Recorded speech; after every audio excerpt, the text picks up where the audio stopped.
Viswanath and sons censor review கொடுத்துருக்காங்க certificate. இந்த படம் ஆகஸ்ட் 14 தேட்டர்ஸில் ரிலீஸ் ஆகும்.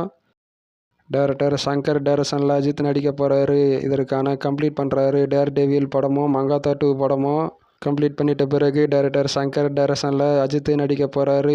மங்காத்தா 2 படம் இருக்குது அப்படின்ற மாதிரி எல்லாம் சோஷியல் மீடியாஸில் பேசப்பட்டு வருது. இந்த மங்காத்தா 2 படம் இருந்துச்சு அப்படின்னா அந்த படத்துக்கு பிறகு இந்த சங்கர் டைரக்ஷனில் அஜித் நடிக்க போகிற ப்ராஜெக்டும் இருக்குது அப்படின்னு வெயிட் பண்ணி பார்ப்போம். நியூஸ் வந்துட்டுருக்கு இந்த பட காம்போ பற்றி. செய்யோனில் சிவகார்த்தியன் வந்திருக்காரு மதுரை ஷூட்டிங்க்கு. எக்ஸ்டென்சிவ் செகண்ட் ஸ்கெடியூல் ஷூட்டிங்கு நேற்று கிராண்ட் செட்டில் ஸ்டார்ட் பண்ணியிருக்காங்க. பக்கா ரூட்டட் ரூரல் மாஸ் என்டர்டெய்னர். இந்த படம் பொங்கல் 2027 ரிலீஸு பார்க்குறாங்களாம். இந்த படத்தை சிவகுமார் முருகேசன் டைரக்ஷன் பண்ணுறாங்க. அடுத்த அஃபிஷியல் அப்டேட் இந்த படத்தது எப்போ வருது அப்படின்னு வெயிட் பண்ணி பார்ப்போம்.